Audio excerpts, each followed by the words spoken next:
Dear students, आज जो हम टॉपिक डिस्कस करने वाले हैं वो रिलेटेड टू है रिटेनिंग वॉल्स। तो इससे पहले हमने जो है इंट्रोडक्शन ऑफ रिटेनिंग वॉल्स में देखा कि different types of retaining walls. आज के हम इस लेक्चर सेशन में देखने वाले हैं कि जो रिटेनिंग वॉल्स हैं उनमें क्या क्या अर्थ प्रेशर्स वर्क करते हैं, स्टेबिलिटी रिटेनिंग वॉल्स की हम किस तरह से चेक करते हैं। तो चलिए स्टार्ट करते हैं। सो फर्स्ट वन हम डिस्कस करने वाले हैं अर्थ प्रेशर।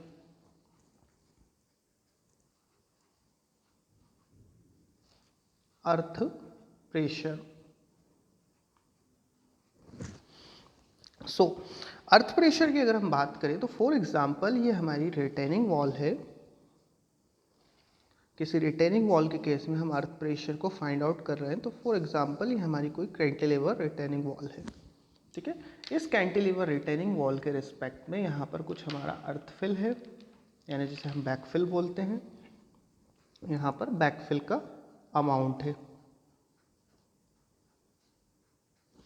ठीक है। तो इसके रिस्पेक्ट में यहाँ पर क्या हॉरिजॉन्टल प्रेशर एक्ट करेंगे, ठीक है। तो सबसे पहले हम देखने वाले हैं earth pressure on stem. On stem की बात अगर हम करें, फर्स्ट वन हम स्टेम पर देखते क्या वर्क करते, ठीक है। तो जब हमारा अर्थ फिल जो है वो हॉरिजॉन्टली जो उसकी फिनिश है यानी सरफेस की जो है ये कैसा हो, हॉरिजॉन्टल हो। अभी जो है हमारा अर्थ फिल इसका सरफेस कैसा है, हॉरिजॉन्टल फिनिश है, ठीक है। So according to Rankine's theory, according to Rankine's theory, according to Rankine's theory, according to Rankine's theory की हम बात देखें, सो जो अर्थ प्रेशर आएगा स्टेम के ऊपर वो कौन सा अर्थ प्रेशर होगा, इस स्टेम पार्ट के ऊपर। ये हमारा क्या हो गया स्टेम, इस स्टेम के ऊपर वो कौन सा रहेगा, active earth pressure, active earth pressure, ठीक है। इस एक्टिव अर्थ प्रेशर की अगर हम इंटेंसिटी की बात करें, ठीक है, तो यहाँ पर अर्थ प्रेशर की वैल्यू किस तरह से रहेगी, यहाँ पर ये डाउनवर्ड जो है तरीके से हमें वेरी मिलेगा, ठीक है। एट द बेस हमें इसकी वैल्यू क्या मिलेगी, K gamma H, K gamma H, where H is height,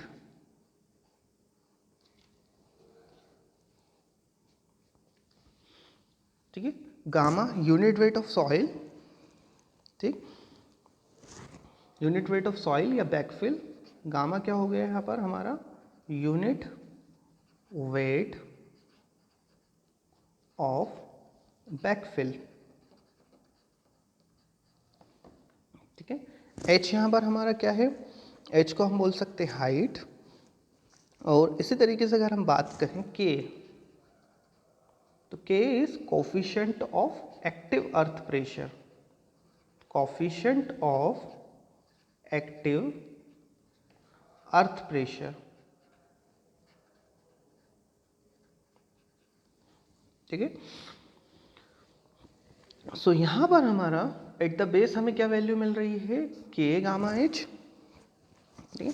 और अगर हम के की बात करें, coefficient of active earth pressure की बात करें, so K is equals to 1 minus sine five upon में 1 plus sine five, where fine is angle of friction, angle of friction of backfill soil, ठीक है। यहाँ पर जो भी सॉइल फिल है उसके एंगल ऑफ फ्रिक्शन, ठीक है। तो यहाँ पर हमने देखा कि जो अर्थ प्रेशर है क्या कर रहा है, लीनियरली वेरी कर रहा है। अगर हम देखें तो यहाँ पर अगर एट द टॉप देखें तो ये वैल्यू हमें कितनी मिल रही है, 0, और 0 से वेरी करता हुआ हमें यहाँ कहाँ तक मिल रहा है, कि ए गामा एच तक की वैल्यू मिल रही है एट द बॉटम। अब अगर हम टोटल प्रेशर की बात करें, ये तो हमारा क्या हो गया, पी एक्टिव यानी एक्टिव अर्थ प्रेशर। लेकिन इस टोटल अर्थ प्रेशर की अगर हम बात करें तो ये टोटल अर्थ प्रेशर क्या हो जाएगा, एरिया ऑफ दिस ट्राइंगल। अब अगर हम इस एरिया ऑफ दिस ट्राइंगल की बात करें कि इस एरिया का एक वैल्यू क्या रहेगी, तो यहाँ पर हम देखते हैं P इक्वल टू, जिसको हम लिख सकते हैं P इक्वल टू एरिया क्या हो जाएगा, ये ट्राइंगल है, सो हाफ बेस क्या है इसका, के ए गामा एच, ठीक है, और इसकी हाइट क्या हो रही है, h मल्टीप्लाई बाय h, तो इसको हम लिख सकते हैं हाफ के ए गामा एच स्क्वायर, अगर हम इसको कैपिटल से डिनोट कर रहे हैं, ठीक है। अब अगर हम मोमेंट की बात करें तो ये हमारा क्या हो जाएगा, प्रेशर, ये कौन सा है, horizontal pressure, horizontal pressure. It means कि ये जो हमें हॉरिजॉन्टल प्रेशर की वैल्यू मिल रही है P, ये वैल्यू हमें P कितनी हो गई, P की वैल्यू, इस P की वैल्यू निकल कर आई है हाफ के ए गामा एच स्क्वायर। क्लियर है ये चीज़ स्टूडेंट्स। अब इस वैल्यू के रिस्पेक्ट में अगर हम मोमेंट फाइंड करो, moment about the base, maximum moment अगर हम इसकी बात करें तो मैक्सिमम मोमेंट हमारा क्या बनता है, सो मोमेंट इक्वल टू क्या हो जाएगा, force into this particular distance. तो ये आपको पता है कि यहाँ पर बेस से कितनी डिस्टेंस पर होता है, यहाँ पर h/3 डिस्टेंस पर होता है, और टॉप से देखेंगे तो 2h/3, तो बेस से h/3 डिस्टेंस। अब अगर बेस के अबाउट हम मैक्सिमम मोमेंट की बात करें तो मैक्सिमम मोमेंट क्या हो जाएगा हमारा, so maximum moment is, maximum moment, इसकी वैल्यू क्या हो जाएगी, हाफ, फर्स्ट हम बात करें जो फोर्स एक्ट कर रहा है, प्रेशर एक्ट कर रहा है, तो हाफ के ए गामा एच स्क्वायर, ये तो हमारा क्या वर्क कर रहा है, प्रेशर एक्ट कर रहा है, और ये कितनी हाइट, कितनी डिस्टेंस पर एक्ट कर रहा है, at the distance of h/3, ठीक है। तो यहाँ से हमें ये निकल कर आई वैल्यू मैक्सिमम मोमेंट की, इसको हम क्या लिख सकते हैं, 1/6 के ए गामा एच स्क्वायर। अगर इसको इस हाइट को हमने अगर h1 माना है, सॉरी इसको हम कर देते हैं क्यूब, h1 क्यूब, ठीक है student. So at the base of the stem resultant horizontal pressure is at distance of h/3। ये क्लियर होगा आप सभी को। चलिए नेक्स्ट वन, हम नेक्स्ट केस की बात करते हैं। अगर यहाँ पर कोई सरचार्ज प्रेशर हो, सरचार्ज प्रेशर को हम इस तरह से मानते हैं, कंसीडर करते हैं, फॉर एग्जांपल कोई हमारी रिटेनिंग वॉल है, इस रिटेनिंग वॉल के केस में जैसे फॉर एग्जांपल ये हमारा रिटेनिंग वॉल स्ट्रक्चर है, इस रिटेनिंग वॉल स्ट्रक्चर के ऊपर हमारा यहाँ पर सरचार्ज भी, यानी कोई फोर्स, कोई सरचार्ज एक्ट कर रहा है, और इसी तरीके से हमारा एक्टिव अर्थ प्रेशर भी एक्ट कर रहा है।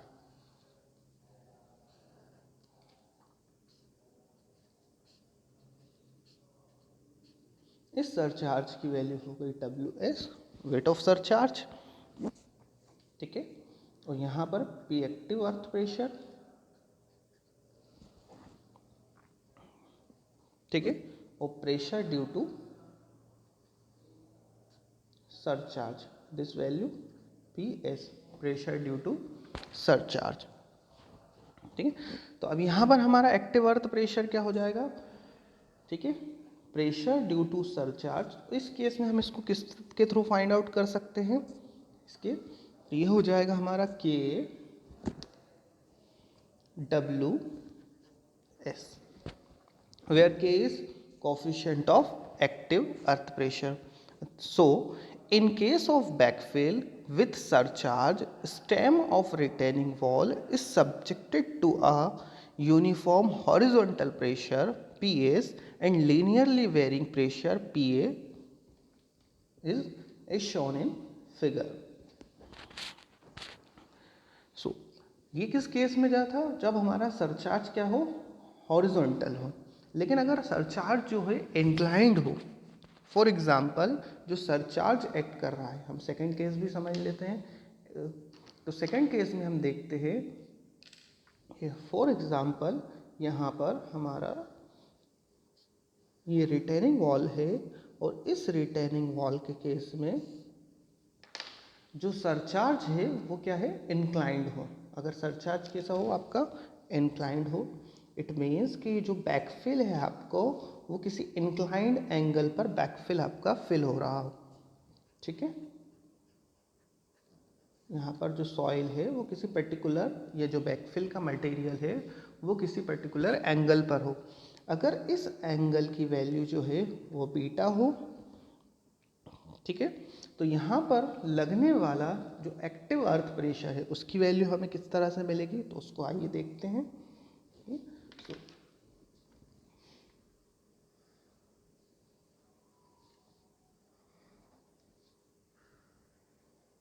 तो यहाँ पर जो हमें ये वैल्यू मिलेगी ये अबाउट दिस एंगल, या एट बेस अगर हम माने, ठीक है, तो ये एंगल क्या हो जाएगा, बीटा. और यहाँ पर जो हाइट है ये हमारे वैल्यू एक्टिव प्रेशर की के गामा H1 स्क्वायर. ठीक है, के गामा H1. और सिमिलरली ये एंगल क्या हो गया हमारा, बीटा. ठीक है, तो इस केस में अगर हम एक्टिव अर्थ प्रेशर की बात करें तो यहाँ पर हमारा एक्टिव अर्थ प्रेशर क्या हो जाएगा, P equal to P active K A dash gamma H. इसको हम लिख सकते हैं, अगर हम यहाँ पर देखें गामा और H तो सेम है. अगर के ए डैश की बात करें, coefficient of active earth pressure for sloping backfill, तो ये हो जाएगा हमारा कॉस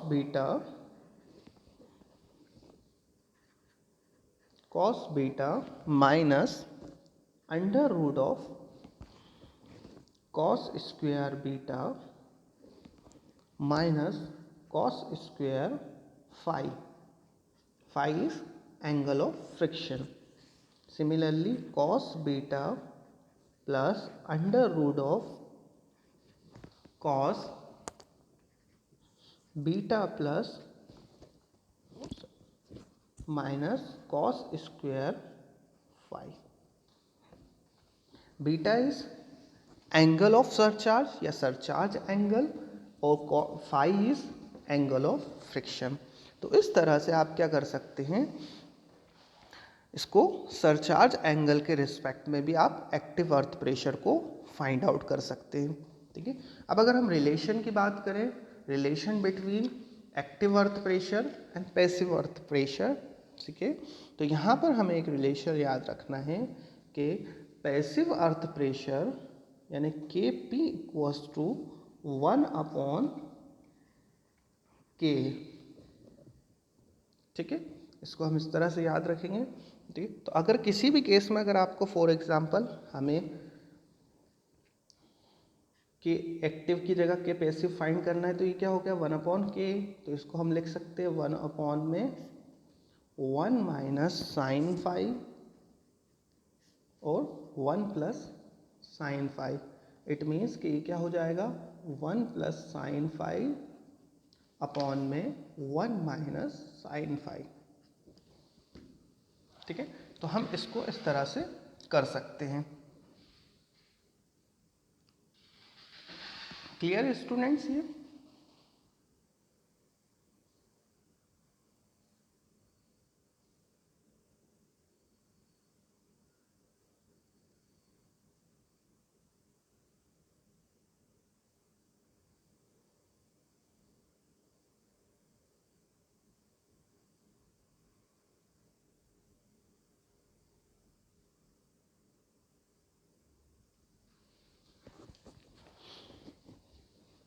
चलिए, नेक्स्ट जो हमें डिस्कस करना है नेक्स्ट इज सॉइल रिएक्शन, ठीक है।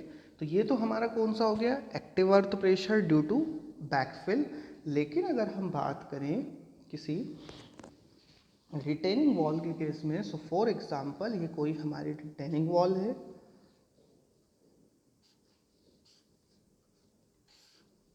ठीक है। तो इसमें तो एक जो प्रेशर आया हॉरिजॉन्टल प्रेशर, वो हमें किसके थ्रू मिला, इसको हॉरिजॉन्टल फोर्स हमें किसके थ्रू मिला है, ये हॉरिजॉन्टल फोर्स हमें मिला है बाय बैकफिल। लेकिन सिमिलरली अगर हम दूसरे केस में बात करें कि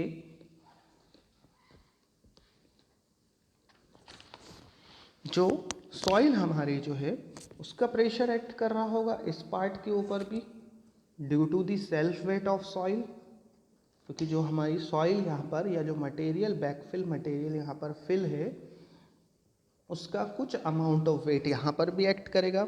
सिमिलरली जहाँ पर इस तरह के केस होंगे, ठीक है, फॉर एग्जाम्पल ये हमारा कौन सा पार्ट है, हील हो गया, और ये हमारा टो पोर्शन हो गया, ठीक है। तो यहाँ पर जब हम यहाँ पर भी कोई अमाउंट ऑफ बैकफिल होगा, ठीक है, कोई फिलिंग होगी, तो उसका प्रेशर भी इस पोर्शन पर आएगा। इसके रिस्पेक्ट में एक सेल्फ वेट होगा इसका खुद का, WS सेल्फ वेट होगा, ठीक है, या W से आप डिनोट कर दीजिए उसे। तो उसके रिस्पेक्ट में हमें क्या मिलेगा यहाँ पर, अपोजिट, इस वेट के रिस्पेक्ट में अपवर्ड रिएक्शन मिलेगी थ्रू द सॉइल, हमें ये अपवर्ड रिएक्शन मिलेगी। इस अपवर्ड रिएक्शन की वैल्यू हमें मैक्सिमम इस पोर्शन पे मिलेगी, ठीक है। फॉर एग्जांपल यहाँ पर वैल्यू P1 है और यहाँ पर P2,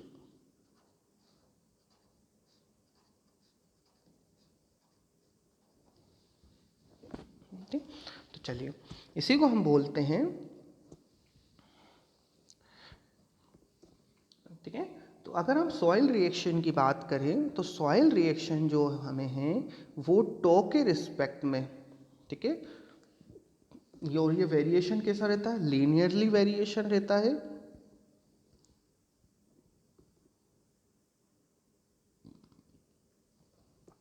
और अगर हम टो वाले पार्ट पर देखें तो टो पर हील के रिस्पेक्ट में ज़्यादा प्रेशर एक्ट कर रहा है, ठीक है। So design principle is to see that pressure at the end of the heel is never negative since soil can not apply negative earth pressure, ठीक है। ये जो वैल्यू हमें मिल रही है एट हील, ये हमेशा हमें वैल्यू कैसी चाहिए, पॉजिटिव वैल्यूज ही चाहिए, ठीक है। किसी भी केस में ये प्रेशर कैसा ना हो, नेगेटिव प्रेशर ना हो, ठीक है। लेकिन इसके लिए हम केस भी ले सकते हैं कि अगर अर्थ जो है अर्थ प्रेशर इज नेगेटिव आ रहा है, ठीक है, तो उस केस में तो हो सकता है।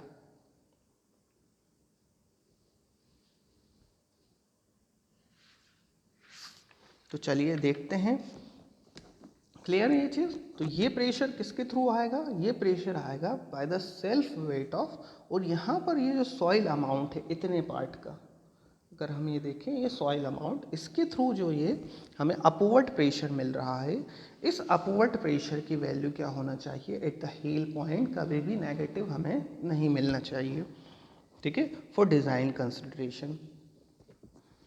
नेक्स्ट जो हम डिस्कस करेंगे वो डिस्कस करने वाले हैं पॉइंट स्टेबिलिटी,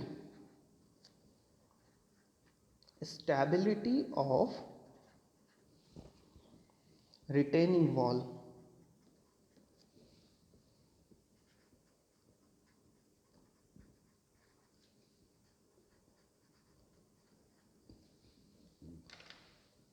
अगर हम स्टेबिलिटी ऑफ रिटेनिंग वॉल की बात करें तो देखिए किसी रिटेनिंग वॉल के रिस्पेक्ट में, ये हमने इससे पहले भी लास्ट लेक्चर में डिस्कस करा था,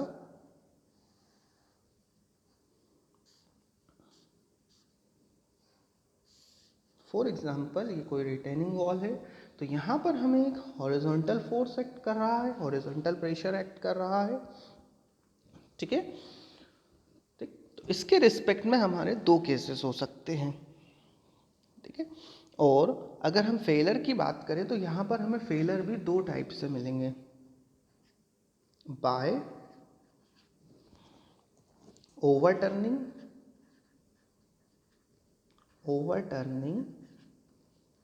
about toe, and second one is by sliding.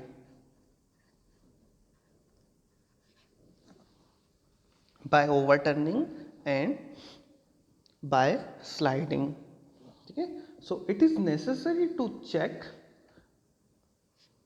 retaining wall in overturning and sliding.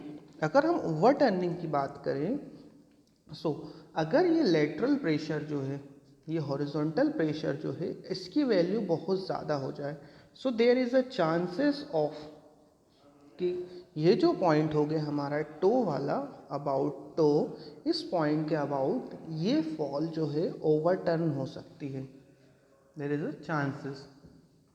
Okay, similarly अगर हम स्लाइडिंग फोर्स की बात करें, तो अगर इसका सेल्फ वेट, अगर यहाँ पर ये ओवरटर्न नहीं हो पाई, ठीक है, so there is a chances of sliding. तो स्लाइडिंग को हम कैसे कर सकते हैं, बाय फ्रिक्शन इसको कम किया जा सकता है, यानी इसके अपोजिट में ये फ्रिक्शन फोर्स वर्क कर सकता है। तो यहाँ पर हम इस फ्रिक्शन की वैल्यू को इंक्रीज करने के लिए क्या प्रोवाइड करते हैं, शियर की।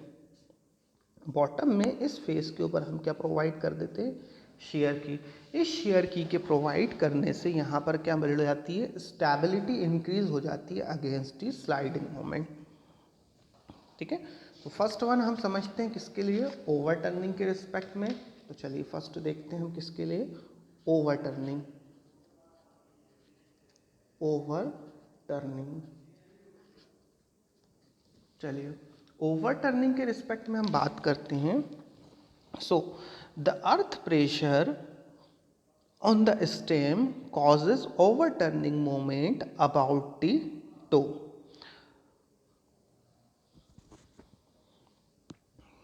ठीक है, सो अगर हम बात करें फैक्टर ऑफ सेफ्टी, अगर हम किसकी बात करें, फैक्टर ऑफ सेफ्टी की बात करें, factor of safety. So for example अगर हमारा स्लाइडिंग मोमेंट क्या आ रहा है, M S is sliding moment, sliding moment, ठीक है, and M O is overturning moment.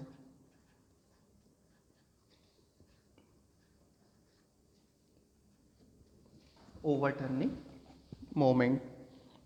So in this case, factor of safety F1 equal to ms upon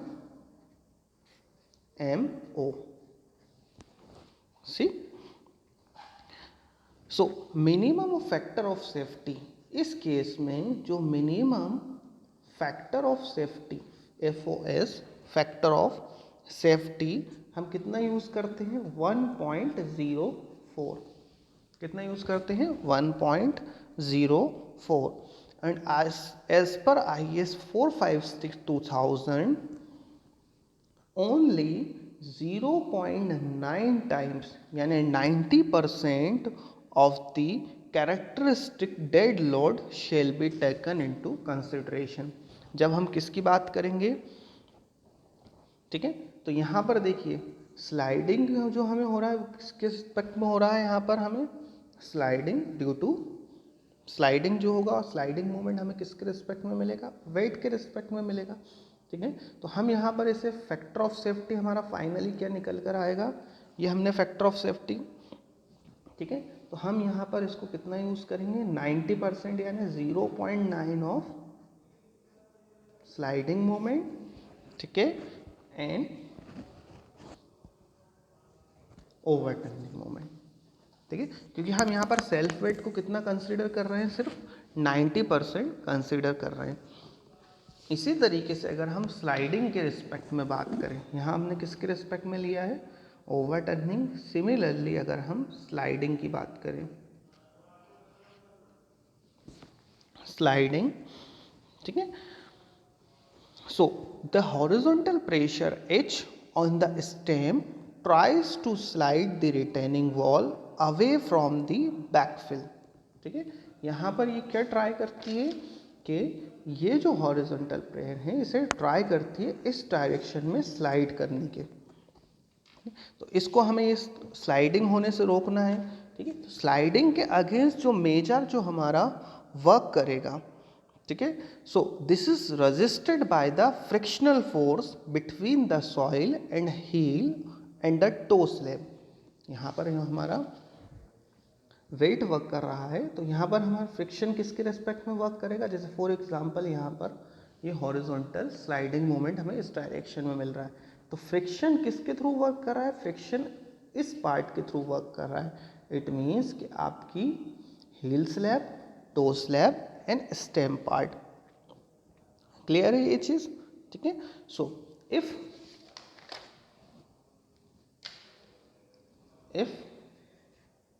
mu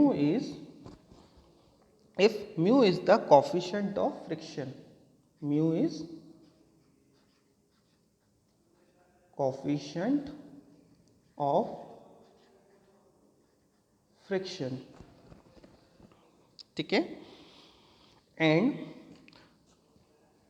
summation of W is total downward load। ये क्या हो गया हमारा, total downward load.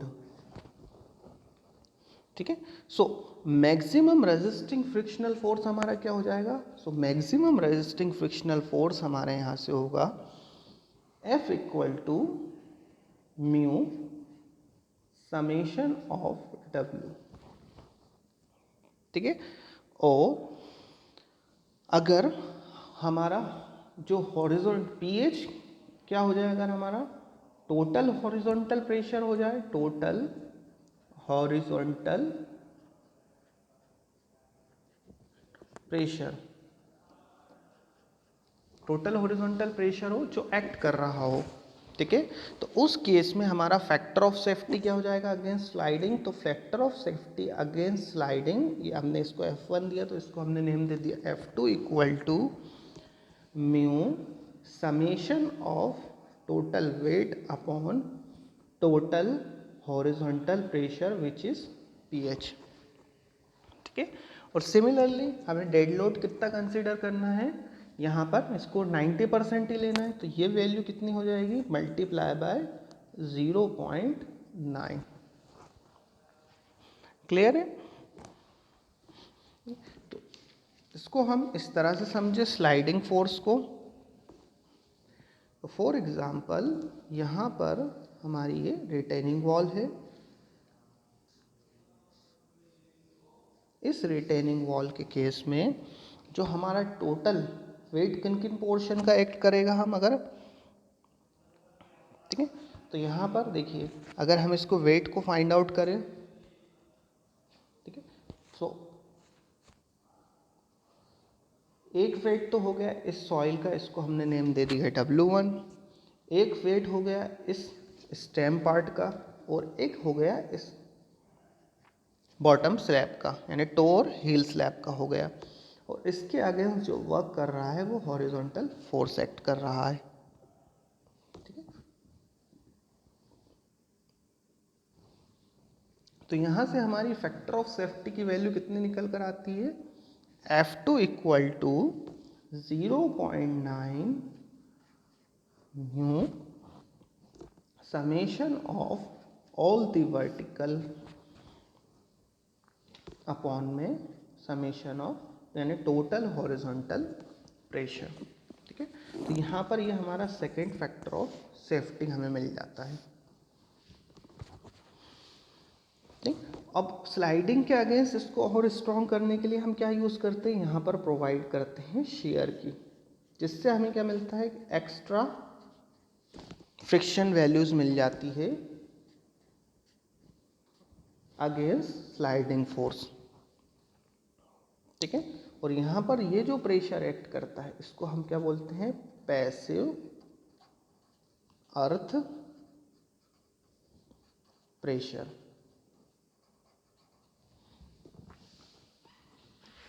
इसी तरीके से नेक्स्ट वन अगर हम बात करें, so next is depth of foundation. Next is depth of foundation.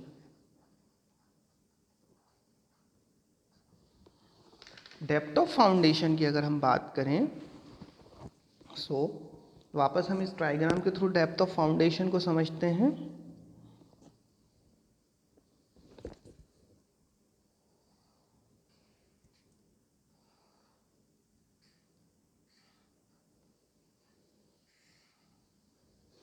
Depth of foundation होता क्या है उसको भी हम समझ लेते हैं। सो फॉर एग्जांपल यहाँ पर ये हमारा बैकफिल का अमाउंट है,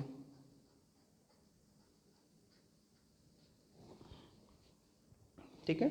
और इसी तरीके से ये जो डेप्थ होती है, ठीक है, कभी भी कोई शेयर वॉल जो होती है वो डायरेक्ट जो है ग्राउंड लेवल पर नहीं होती है, उसके लिए कुछ फाउंडेशन अमाउंट यानी फाउंडेशन डेप्थ होती है, ठीक है। तो इस डेप्थ को हम बोलते हैं depth of foundation which is denoted by Y, ठीक है। H2 is this height, H1 this height, and capital H is total height.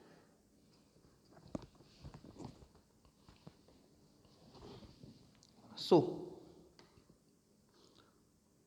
the depth Y of foundation depend upon the availability of good soil for foundation, ठीक है।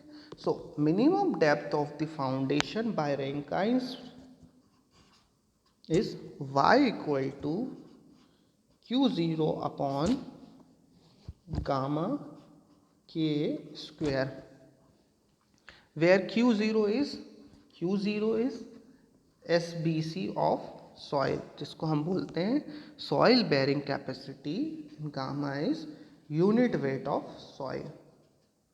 तो इस तरीके से हम यहाँ क्या निकाल सकते हैं, ये डेप्थ को फाइंड आउट कर सकते हैं। तो इससे क्या समझ में आया हमें कि जिस क्वालिटी की सॉइल होगी हमें डेप्थ ऑफ फाउंडेशन उसी पर डिपेंड करेगी।